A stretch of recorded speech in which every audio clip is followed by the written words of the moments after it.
That's what she said.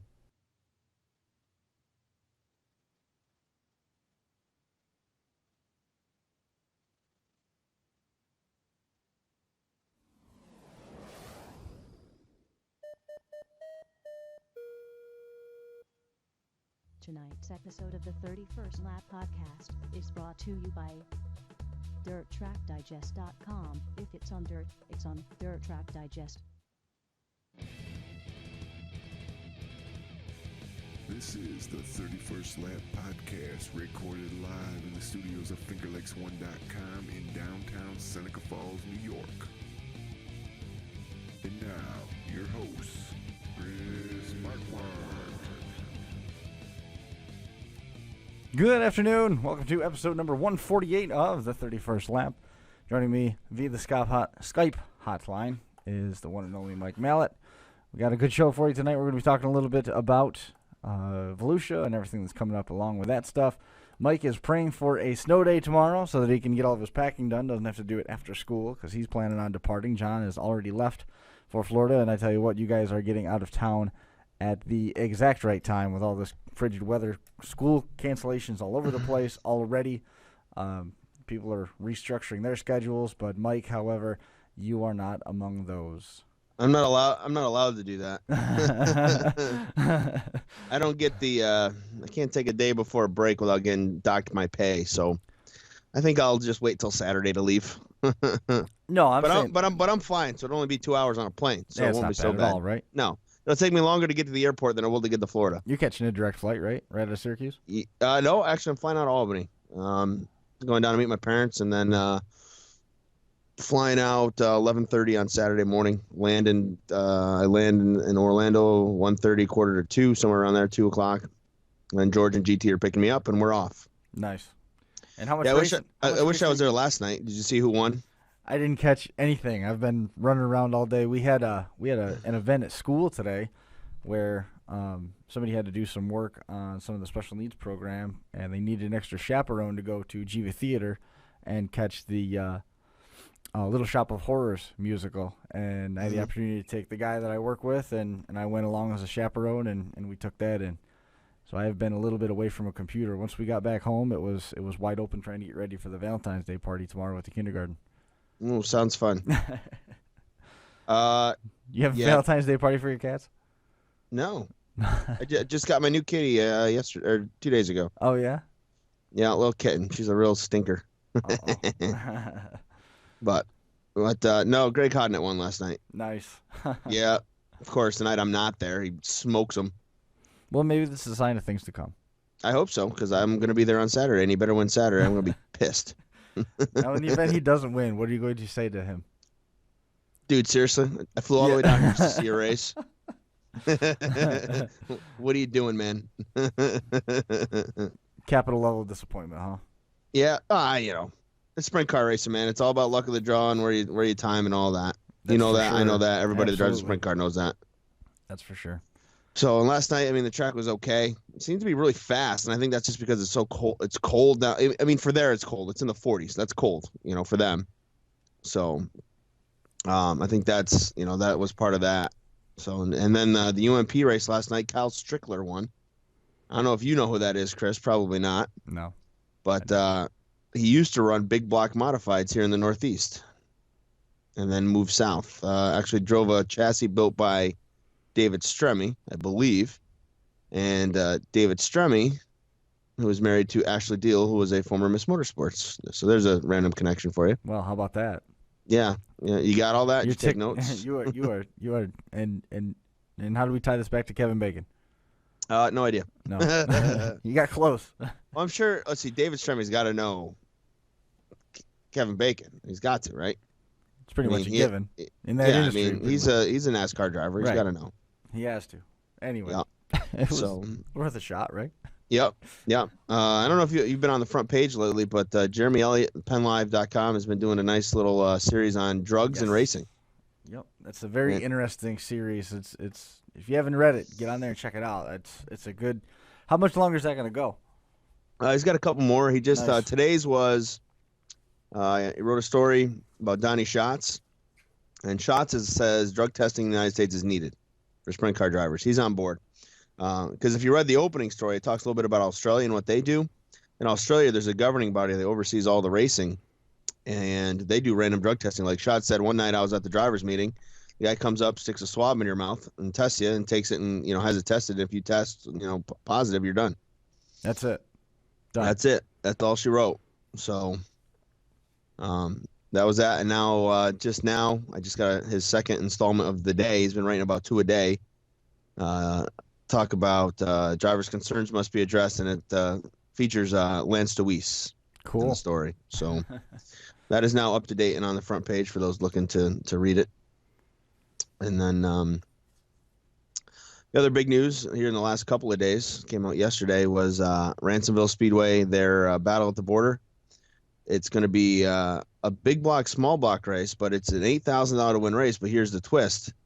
They're going to pay $4,000 to the first big block and $4,000 to the first small block. Oh, wow. Yeah, Right. It's an interesting strategy, if you will. So there's no way for one driver to come out of there with 8,000. No, there's not. One guy's going to get 4 and the other guy's going to get 4. I kind of like that, though. But I don't know. I do, but I don't. I'm a guy, if you win the race, you win the race. So if it pays $8,000, pay $8,000. But, hey, who knows? Maybe it'll work. It might boost it might boost the turnout significantly. Mm-hmm. It might, yeah. It might. I mean, it gives those guys a chance to, make some extra money. The small block guys that run their weekly encourages them to show up. Right. So, I mean, that makes sense. Is there going to? I mean, the wild number of questions that follows. First one right off the top of my head is there going to be equal opportunity for small block and big blocks to qualify? Because in theory, the way that track's laid out, the small blocks should be able to compete. But if some oddball situation occurs and the big blocks are hooking up better and they're blowing by the 358s, now you're not getting as many 358s in the field. Yeah, I don't know how Ransomville is with that because, I mean, I've been there for small blocks. I don't know if I've seen big blocks there. Maybe back in the day I went to a series race, but it's not been recent. It's been a while. I think we were at a series race there. Maybe. I can't remember what I did yesterday. Well, that's true. How am I going to remember what I did 5 years ago? I think I did because I remember watching. I'm pretty sure I saw Jimmy Phelps there. I saw the HBR car there, and I know they only run big block stuff predominantly. So right, that leads me to think that that's what I got. But I'm trying to think. No, So that that was the other news here, hot off the press here in the last couple days. So see how that goes. Should be interesting. So we were gonna have on the topic of Jimmy Phelps. We were gonna have Jimmy on the show tonight. He's got other commitments this evening. He's not gonna be able to join us. Yeah, he apologized. He originally said he could do it, and then he realized that, oh crap, it's 2 days before Valentine's Day, and I leave for Florida on Friday. Yeah, that did happen. So he goes, I think I'm pretty sure I'm gonna take the wife out to dinner. I said, dude, I get it, man. You better, right? Yeah, Well, but anyway, what did he have to say about the upcoming season? You get a chance to chat with him? Yeah, we chat a little bit. I mean, he's excited about Weed Sport, and excited to get things going. He'll be driving the HBR car this year full time instead of his own home, his dad's team. So right, that'll change things up, I think. I mean, you look at what Shepard did last year in their cars. I think Jimmy is due for that as well. I mean, I think it was tough when you're hopping between rides and going back and forth. Some guys like having 4 or 5 different rides. Some guys like, I need one ride. Stu Friesen, what? Yeah, Friesen can, hop in a sprint car and then go right back on a modified and win both. But Mike Mahaney does the same thing. Yeah. Between seat to seat. Bobby Vann's another guy who used to do that a lot. Yeah. So we'll see how it goes, but should be good there. I'm trying to think what else came out this week. It's been a slow couple weeks here. I mean, racing's finally going. That's the key, though. We've touched on that a little bit about how slow the news wire, as it were, has been. Little snippets of information coming out here. The silly season, I suppose, maybe hasn't been quite as active as we expected it to be, or maybe it's just that it hasn't been quite as dynamic as it has in past years. And a lot of the news that's come, at least my way, all of it's been unofficial. People are saying, I don't know, this could be this might be my last that. I don't know. We got to wait till the racing season starts. We're still a couple weeks away from that happening locally, but in terms of other tracks and other parts of the country, we've already got races in the book. Yeah, well, Cocoa Paw, et cetera, so that's good. I mean, and now Florida's starting and kicking things off, getting going. So hopefully, You don't need a silly season once racing starts. No, there's going to be That's plenty. the key. We need racing to start. I mean, the big bucks kick off Sunday at Golden Isle. I know I'm looking forward to that. I got a nice list, about 20 to 24 cars. Oh, you know what's funny today? I'm coming home from work in a blizzard because that's what it does here. I teach in Oswego, and I'm on a back side road, off the main road, off of Route 81, dropping off a buddy of mine. I come up to a red light, and whose hauler rolls through the intersection? Mario Claire. I'm like, what the hell is he doing here? I mean, it's not something you see in Central Square. Mario Claire's hauler. No, what was he doing there? I don't know. He got on 81, was heading south, so I got to assume he's going to Golden Isle. Right. If he's on his way down. He's been to Volusia several times. Yep. And then, so if he's leaving already, I'm assuming Golden Isle is the first stop on the trip. So. And that's Sunday, and then the modified program to follow. They're off until Tuesday, and then they race Wednesday, Thursday, Friday, Saturday. So Tuesday night they have hot laps. So that's when my job kicks in, and then they race every night after that. You excited about it? Yes and no. I'm always excited to get out of snow, but how deep's the snow there? It's waist deep in my driveway right now. Well, waist deep next to me right now. Am I next to the driveway and stuff? Yeah. Yeah, pretty much everything here is up to the windows of the car. Oh, yeah. Oh, great. Yeah. Here There's my new cameo by the kitty. There's a, what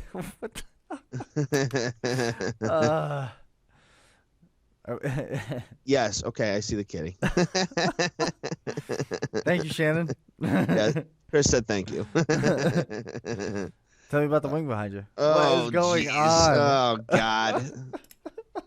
It's the Valentine edition. Now we're getting gross over here. I yell at my students for doing that all the time. Ugh. Yeah. Carrie Matson. I hear a lot at school that it's a hallway, not a kiss way. I think that's. Oh God, it's disgusting. Yeah, it's I yell at rough. my kids every day. I'm like, take that crap somewhere else. There's a ring of. Never mind. Nothing to tell you after the show. There's been a rash. I know. Have you been following what the Finger Lake students are doing? It's ridiculous. I don't want to know. In the behind the locked doors of the gym, under the bleachers, in the hallways, it's ridiculous. Yep. Figure it out. Yep. So like I said, Mario Claire, that was interesting. Back on topic. Kerry Madsen's wing.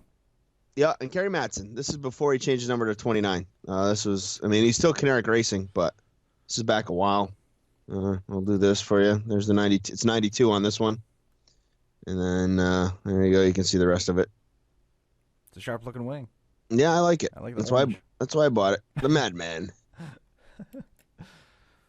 I like to have oddball stuff like that. Now, you know what stinks though? I think I'm almost out of wings here in the basement. I don't remember who else I haven't used. I've got three or four more over there, but I'm gonna have to, like I said, go to the garage here soon. Well, you got 3 or 4 more. We got 3 or 4 weeks out of that. We're gonna be off next week because of everything going on down in Volusia, right? Next week? Well, I'm not gonna be on. Yeah, you can. unless you want to. Well, actually, here's a thought. Do you want to do it this way earlier in the day? You want to get together like 11 o'clock on Thursday morning? Do it that way. I'd have to look and see. I might be able to do that. I got to see where I'm at work-wise. Right. You know what I mean? You want to shoot me a note and we can yeah, I figure it will. out? Like I said, because like we were talking, working for Dirt Car, I'm excited again to go. Your but schedule is completely up in the air right now, and it is not of your control. it is going to be packed. That's ultimately what it becomes because I'm writing a press release, so you got to get that done and get that out on the night of when the racing's over. And then from there, you got to get up and I try to write a column or some news and notes, specific for Dirt Track Digest. So that makes it a little bit more difficult. But we'll see. And then we got lunch and mini golf to play. So All right. GT and I have already thrown down the challenge for the mini golf. What's the challenge? We're playing 36 holes and it's battle golf. So and then it's bragging rights. Battle golf. Yeah, basically you can do whatever you want as long as you can't hit the other person's ball with your club, but other than that, pretty much all bets are off. So if you want to, stick your club up the guy's butt while he's shooting, you can do that. And then, now, does it start out really clean and everybody's it playing starts fair? out, everybody's friendly, everybody's nice, and by the end, you're whacking his ball all the way back up the thing with your ball. Yikes. Yeah, there's no friends in battle golf. There's no The only problem I got, it usually turns into 2-on-1 because it's George and GT versus me. Right. So it's unfair. First rule of battle golf is don't talk about battle golf. Yeah. Have you guys lied your fingerprints off yet? Yeah, no, Not that extreme. Not yet. Battle golf isn't that extreme. Yeah. You already broke the rule. You're not supposed to talk about battle golf. Yeah. Did you see? Let's see what else. A couple other schedules came out this week. Anyone that follows the Race of Champions, that tour schedule came out. Sealands Grove, New Egypt, Bridgeport, 5 Mile, Utica Rome's got 2 dates, Pencan, Grandview. Bridgeport's got 2 days too. And then let's see what else is on there. Yeah, and that's it. Pencan and 5 Mile. So 11 dates. Not bad. Nothing you didn't expect. I mean, they lost a couple of tracks. No I-88 race or Big Diamond or any of that. I thought you said Big Diamond. No Big Diamond. Oh. Pencan. Which makes sense. I mean, that's a lock, though. I mean, don't you yeah, I figure- mean, it's Dan Harpel. That's not a. It's like, oh, really? They're going to Pencan? I can't believe it. Yeah. And 5 Miles got to the Southern Tier 100 and the Quarter Mile National Southern Tier 100. So the Southern Tier 100 counts as the last race of last race of 2013, or make that 14, and it's on the schedule for 2015. So it's a double point show basically. And then let's see. How many times has that happened in racing, where the first race of the following season is simultaneously the last race of the previous year? Well, no. What makes it better? It's not even the first race. It's like the 4th race. Oh, I misunderstood. So so you race 3 times before you. The first race is Sealands Grove on the 14th, the Icebreaker. New Egypt's the 21st. Bridgeport's the 28th, and then the 12th of April is at 5 Mile. That's the last race of last year and the 4th race of this year. That's all right. Interesting. So now we know. So and then the 358 series has changed. I don't know if you've seen this, Chris, or been following along with the news that has come out. They're doing basically it's home track points. They're doing basically a home track races, home track points kind of deal. And then 3 races are like short track, like super races. I know it's SSS. I don't even know what it stands for, but I'm sure if I did. But the schedule is only at the end of the season now. It's Cornwall on the 6th, then it's Drummond, Mohawk, Granby, Lay RPM, Weedsport, Brewerton. Syracuse is a non-point show. Then Brockville and Weedsport. Now, that's the one that I really question. Okay. Calling Syracuse a non-point show. Well, I think... Is that going to... what? A Well, lot of here's drivers, the thing. A lot Let's of drivers look at the essentially paint the 358 picture series that, as it is. Okay, Cornwall, Canadian. Drummond, Canadian. Right. Mohawk, The first- might as well be Canadian. Granby, Canadian. totally with RPM, you. Canadian. Weedsport, Brewerton, that's Super Dirt Week. Brockville, Canadian, and Weedsport at the end of the year. Look, I'm on board with all that. But to say that but the thing is, if you want to make it more regional and you want to make it so guys can afford to do it, you can't have Syracuse as part of it. Fair enough. Fair point. I wasn't looking at it from that perspective. I was looking at it from the point where are you going to affect adversely your 358 car count at Syracuse? Yeah, I mean, I don't think it will, because you're still going to get all the guys like Hearn and all those guys are going to have their small blocks and they're going to run. I agree, but you've also got a number of cars that almost exclusively run 358 events. And now I don't think you're going to see it not be a problem. No. I don't think at all. I think you'll see guys show up. I'm sure that discussion was had behind closed doors, and they came up to the decision that making it a non-point show was going to work. So they make it a non-point show was going to work. Past, I like stacking it towards the end of the season. Yeah, I like that format. I'm on board with that a lot. I think that's a great move. Yeah, if you look at the end of the season, even last year, you look at the guys that ran Syracuse. It wasn't all the tour guys. I mean, there was guys in the points that didn't show up or didn't run. Right. Right. So that's true. And it's the guys that were already there that were going to be unloading the 358 cars. Right. It just seemed like that was going to have an adverse effect on the Syracuse pool, because there's no incentive for those guys that run only 358 cars to come. But I like your point in terms of saying if you're trying to make it a regional series, a more affordable series, then making them have to buy the extra car, extra body, extra motor, potentially all that extra stuff that comes with having to run Syracuse that's specifically designed for the mile track, then it's not exactly doing them any favors cost wise. Yeah. So here's the other stuff. So let's see, they're calling it the Super Series starter events. Okay. So you have the end of the year fall championship races. Right. Then your best 16 finishes from your home track will count towards the Mr. Dirt Car 358 Modified Championship. All right. and you must race 70% of the schedule for that to count. All right, so then you take that. In addition to the home track bonus points and 9 races, they have the SSS events. All right, the track designates 3 of their races during the season to be those races. They'll have a 60-point system with every participating driver with the best 3 finishes, maximum 180 points. So basically, the tracks that are involved in the series set up these SSS races. They have 3 each. They're extra money, extra distance, if they choose to be, and you get points for those too. So it's really focused on the home track during the regular season, Right. which to me makes sense. I mean, that's not a bad idea. Ultimately, I don't think. But I mean, It's I don't know, it's a new spin on it. Yeah. The home track points have always been around. I mean, that's been there since.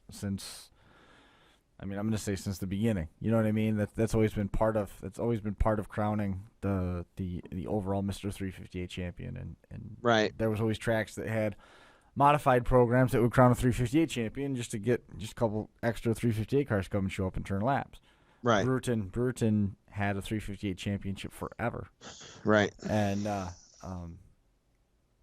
given the tracks the ability to name their races as SSS races, is going to be interesting to see if you've got other 358 campaigners coming in to try and bag points there. Essentially, well, yeah, there's canceling out one of their poorer performances in another SSS race, maybe at their own home track.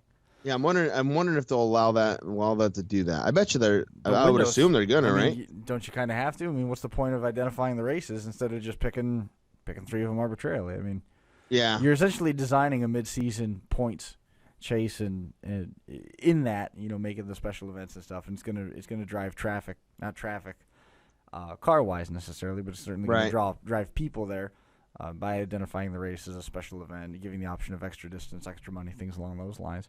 And also puts a lot of it back in the promoter's hands. Now you got to show off. You know, you have to do some work. You got to track down. You know, you got to track down the extra support to make it worth doing that. Yep. I like the idea. I mean, the structure's cool. It's a new one. They've toyed with this regional thing before with their East West Central format stuff. You know, the mid range series, and remains to be seen on how this whole thing's going to play out. But I think it's been no secret that the 358 series has been on. You know, it's been falling far more heavily on the Canadian support the last several years anyway. Well, that's the only tracks that are sanctioned. Yeah, that's Canadian. you don't at the end of the day. Yeah, you don't have anybody stateside that's running a regular 358 division. I mean, one. I think you have what? You have what's it called? You got Ransomville. That's it. Yeah. Yep. That's it. And they're teamed up with Merrittville. Right. So it's mostly a Canadian deal. And they are literally a stone's throw from Canada. Mm-hmm. Yeah, literally. So that'll be good. And then, you know, the other discussion, I think it was either this week or late last week, was a discussion about the new there's a sportsman series now in Central New York that deals with Brewerton and Fulton. I don't know if you saw that. Well, this is another Brewerton, Fulton, and Utica Rome, Canandaigua, and Weedsport. And when this news came out, I'm starting to wonder to myself if we got too many cooks in the kitchen. Well, I don't know. I mean, there's a point fund of $10,000. Each of the top 10 finishers will receive $1,000, so that's not too bad. Nope. Basically, they take your best 15 finishes from weekly racing. So again, you're within the region. So I think you can race at any one of the 5 tracks. Yeah. Okay. And once you get your 15 points, your poorest finishes are eliminated after that. Your 15 events, again 60 points and so on. And then there's going to be 10 race championship tour schedule, which are events at all these different tracks. So there's a race at Canandaigua. There's a couple of races at Utica Rome. There's a couple of races at Brewerton, a couple of races at Fulton, a couple of races at Weedsport. So all 5 tracks get 2 dates. And it's essentially the same as what we just described for the 358. Yeah, same thing. So they're, it's basically the similar format. Right.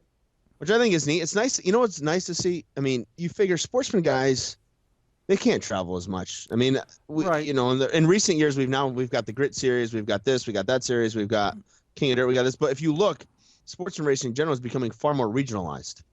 I mean, I can remember when there used to be a sportsman tour, and you went there'd be 30, all over God's green earth. 35 cars without a problem. Right, and you were all over though. Like you could run one night here, and then tomorrow night you're running at Cornwall. Right, but and at the same time, you would still see 30, 35 cars regularly, and it was not a surprise to get 40, 45, even 50 at some of those shows. Right. Especially like Rolling Wheels. I mean. Yeah. Oh yeah. Yep. But again, I mean, restructuring that and organizing it the way that it is, it follows in line with what the 358s have done, and I like it. But again, I'm wondering if we've gone a little bit too far in terms of the Sportsman Series, because I think that while the Sportsman Series, like you said, it has become more regional and we're not seeing as much touring support.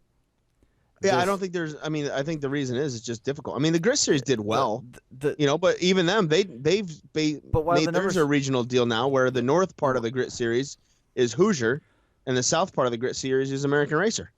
Everything is regional now. I mean, even it has to be. Even Brett's got regional stuff format or laid out in his format. Yep. Brett, the only thing that's not is the Super Dirt Car Series Big Block Modifieds. Right. Which it shouldn't be. That's a premier touring division. You said what? It should or shouldn't? It shouldn't be, because it's the premier. It should not be. No, that should not be regionalized. And I mean, I don't know if. I almost think that the way that the Sportsman stuff was set up previously lended itself better because of the way that the Sportsman stuff is distributed at this point. We weren't getting crazy numbers of drivers following the series, but at the same time, the numbers are strong pretty much everywhere you go with the Sportsman division, and the rules, whether whatever track you might be at, they're still lending themselves to one another. So you've got the crossover. There's room, right? There's room, and there's avenues, there's bridges, there's ways they can cross over. So with that deep population, I'm almost thinking that the way that they had it might have been the better way to do it. I mean, you follow my argument here. I don't know. I got mixed feelings on the Sportsman stuff right now, but one way or another, I think this is going to save people money, and if that's the goal, then well done. Yeah, and again, it's more money for more racers. Right. That's the other thing that I've noticed about it. It's a way for guys to make, different guys to make the money. There'll always be guys that travel and always be guys that are good. Like Rocky Warner. Right. He's always going to be good. I'm rethinking a little bit of just what we were discussing here, and it's almost a matter of syntax. You could turn around and you could make a complete schedule, and you could identify East Region, North Region, whatever. If you wanted to, you didn't have to. Whatever. You could identify whatever you want. And you can tell a guy that, look, if you run these 16 races, you're going to have a shot at the championship one way or the other. You don't have to go run all these other shows. But with the old format, even though you tell them that, in the back of the racer's mind, they still have to go because you assume that all these other guys are going to go. They're going to go and everything. So the pressure to run all those dates is still there. With the way that this is worded, with the way that it's set up, I think that does take some of the mental pressure off of the drivers, and they can safely sit back and say, look, I can run a reasonable schedule within my means and still have a shot at some money at the end of the year. Right. I agree. And that's good. I mean, I think ultimately that's good. I mean, Sportsman guys need a little, they need loving too. To use the old phrase. How's the Super Dirt Car 4-cylinder stock series coming together? Yeah, right. It's going to have. Is that what it comes to next? It's going to have 7 home tracks. Yeah, I mean, what are you going to do though? I mean, I think it's the wave of the, that's where we're heading. It's just kind of that, this is what's going to happen. It's going to be I haven't seen you since the news came out about Mike Perotti. We haven't talked about that? No, that happened while I was in Minnesota. That press release came out. So that's something that we should probably touch on. Yeah, I think it's a good thing. I don't know what you think, but I don't know, Mike. I thought we talked about it last week. Maybe we didn't. I don't think we did. Maybe so. Because I just got home from Minnesota Monday.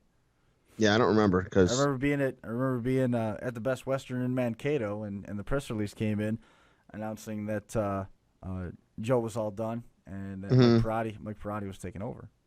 Mm-hmm. Which is pretty much. I mean, that's pretty much the news in a nutshell. That Mike Perotti is now taking over for Joe Scott Nicky. Yeah, which I think, again, I don't have anything wrong with that. I think that's a good thing. Yeah. I mean, I'm not saying I don't like Joe. You know that. I was always a supporter. I think we all made it pretty clear that we like Joe. We've had him on the show a million times.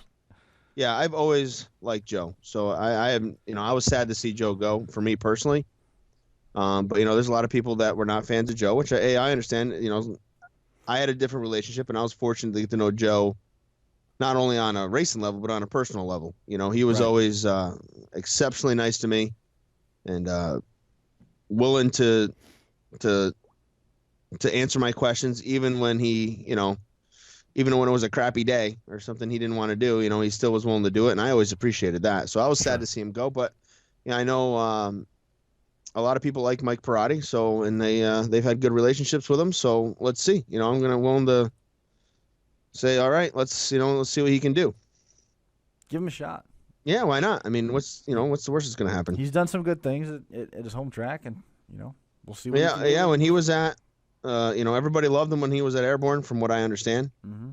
So let's see what he can do. And we go from there. But I got to tell you, I'm ready to be in Florida. I'm tired of being cold. What is the forecasted high for tomorrow for you? I think 7. 7. Yeah, the forecast. I think that's 4:00 in the afternoon. So after the sun's been out all day. Exactly. Yeah, we had a high projected for today of 8 with a low of 0. We reached 12, and nice. And we smashed it. We're proud of that effort. Hopefully Evans Cometics keep pumping the chemicals into the air around here, and we can keep that temperature up a little higher. Mm-hmm. And nothing, huh? I don't know, man. It sucks. That's all I know. It is freaking cold. And tomorrow we've already got all sorts of wind chill warnings. They showed a projection of what the wind chill was going to be last night, looking ahead to Friday at what the wind chill was going to feel like, and they were projecting negative 30s for our area. Yeah, I mean, Oswego is supposed to be. We're in the same boat there, so yeah. I mean, I don't foresee having school just simply because of how cold it's going to be. Now, but do you have a high population of walkers, individuals? Yeah, we have like 1,000 kids in the district that walk. So yeah, so you're not having school if it's that's what gets us. It's the same as a lot of the other places. See, we're in a little bit different boat where I work, in that the school is located fairly rural part of the county. And so the district, the primary bulk of the district, is on either side of it to the northwest and to the southeast. Mm-hmm. So that being the case, most of the kids are bused in. They don't come in via self-transportation, like walking like that, riding bikes, stuff along those lines. Either their parents drop them off, and a select few do end up having to go to a bus stop, which is where things could get iffy tomorrow. I just got a 2-hour delay call. That's why I took that phone call. Nice. Congratulations. Because we were talking about it. So that means I get to sleep in. well done, Mike. At minimum, I'm sleeping in. Now, do you guys only have snow days, or do you have cold days as well? Designated cold days where teachers still have to report and the students don't? We have. You just have snow days, and whatever the cause is a weather cancellation. Yep. And you don't have to go. Nope. So that's money. That's a good deal. And we'll see how cold it ends up being. I mean, if it's wicked cold, I can see us not having, anything at all. Right. Where they say, you know what, everybody enjoy your day, have a day off. Right. And enjoy your break next week. Right, because I don't see the temperature being all that much different from 7:30 a.m. to 10 a.m. Right. Or 9:30. It's not going to be much. But I do enjoy having that delay before I do anything. Well, good for you. Yeah. Glad for you. It's going to be a good day, I got to tell you. So we're gonna go out on limbs and do picks. Even though what are we gonna pick? Our nose here or what? Do you want to go? I was thinking Golden Isle. Okay, we're gonna pick Golden Isle, huh? Yeah. I'm gonna take Jimmy Phelps. All right. I'll go with only because he's been there. They practiced there last year. Same logic. I'm gonna go with Matt Shepard. Okay. Troyer cars. That's they have. I mean, I don't know how much that experience will play in, but the fact that they have any experience there to me is an advantage over everybody else at this point. I agree. I mean, I'm going with Matt for that reason. And you got Jimmy. So next Thursday, we can set it up. We're gonna have to talk to one of those guys. You could just hand them your computer and have them hold it on their lap. Yeah, as they're well, next Thursday at this time they'll be racing. No, if we do it early. I'm saying. Oh, if we do it, if we do it early, you'll have to go to their right. hotel room. Presumably, you'll probably already be there. Yeah, I'll be in the hotel room definitely. So, but well, should I let you go get packing? All right, bud. I know we were gonna try and call it fairly early this week, just because I know you got all sorts of travel plans to make, and we've got some racing looming. You got to get ready to go and get Dirt Track Digest all put together and prettied up for the launch Speed Weeks. Yep, that coming this week. Yeah, it's coming Saturday. That's our goal right now. So it's We'll keep an eye out Saturday for that update. The all new Dirt Track Digest interface is going to be launched on Saturday, and the previews of it look outstanding. And they've done all their own work, which is, congratulations, you guys. That stuff's not easy. Yeah, I appreciate it, man. It's it has been a what's the word? It has been a challenge to say the least. Chore, challenge, haul, battle. Yeah, because I mean, all of those. Yeah, I mean, we're learning. You learn how to do it on your own. So it's that. It is difficult when you're doing stuff on your own. I believe it. To figure it out. So I'm happy though. I mean, I think it looks great. Everyone that has had the opportunity to see it says it looks great. So let's just hope that it looks great. So excellent. Yeah. So I think we'll be good to go, and look forward to launching it and getting things underway in Florida here in a couple days. Well, wish you the best. Stay in touch. All right, brother. And I think that's going to do it for this edition of the 31st Lap. We appreciate everybody hanging out and joining us, and we will see you right back here next week on the 31st Lap. See you next time.